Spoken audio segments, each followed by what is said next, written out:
I have been passionate about art for very long.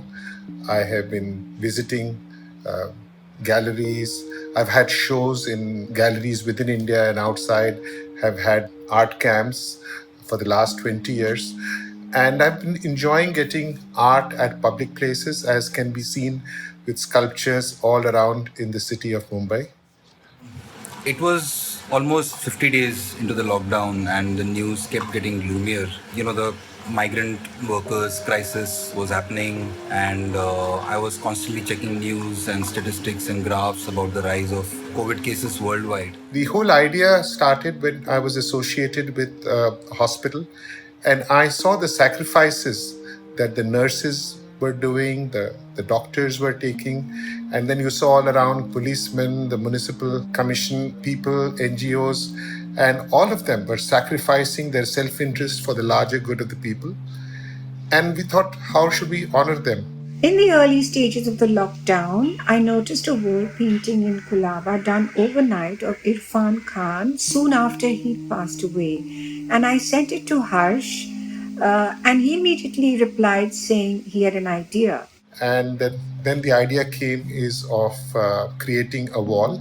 We were earlier thinking where we should have this wall of gratitude. My son came up with the idea is that why don't we do it in RPG house? We have such a large wall. Then the next thing was how do we get the right artist, somebody who can think of the large space involved, who has the enthusiasm to do it. And I requested Elsie Nanji to get her ideas. So she gave the brilliant idea of getting Samir Kulavoor. So at that point, I had also lost access to my studio, and I hadn't been to studio for about 50 days because of the lockdown. And I was longing to paint, but I was also skeptical about doing a large scale mural, given the circumstances and given that we are in the middle of a pandemic. So I spoke to my sister Zeena just to get a sense of what she thought about this idea, if I was totally insane. But we had a good conversation, and I personally felt it could be a once in a lifetime kind of experience if we could pull it off. At the same time, I also began my initial drawings and drafts of what I would like to do on the wall. Based on that, I made this drawing. It was by no means an ordinary project. The circumstances were such that we had to be constantly aware of sanitization. We had to repeatedly wash and disinfect ourselves. The man lift, the cabin in which we would stand and paint had to be disinfected. It had to be sprayed. Our safety harnesses had to be sprayed repeatedly. Me and my team, we suggested that the whole team be made to stay within the premises in the building, so that there is minimum contact with outsiders and we don't have to worry about travel and somehow being in touch with people and catching the virus.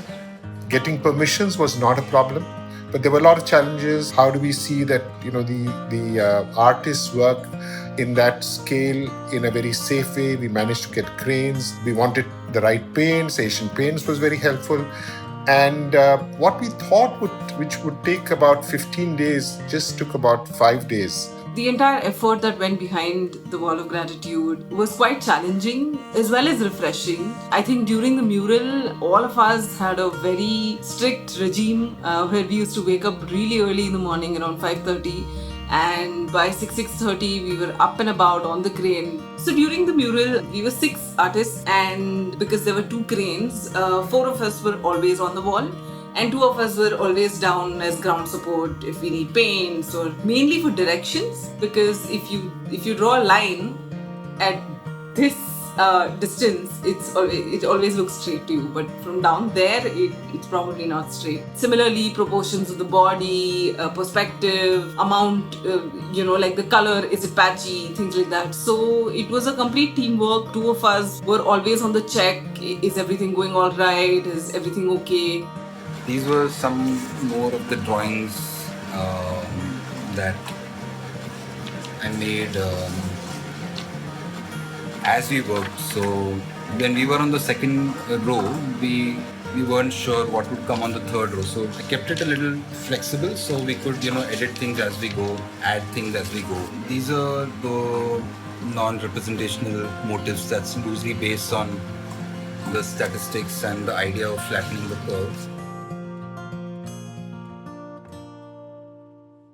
On the final completed wall, you will see people who are indoors, peeping through their windows and thanking the ones who are outdoors on the front line. The statistics and graphs that we've been exposed to for the last, on a daily basis for the last 3 months, uh, seems to have reduced human lives to numbers, I am very, very thankful to everyone who made this possible and made sure that the whole team could pull it off without, any accidents, any untoward incidents, and most importantly, without catching the virus. The mural is called the Wall of Gratitude, and it is our way, all of us who are not on the front line, to say thank you to everybody who's helping us out in any possible manner. And that would be everything, right from the people who come to sanitize our buildings to people who are selling vegetables at this point.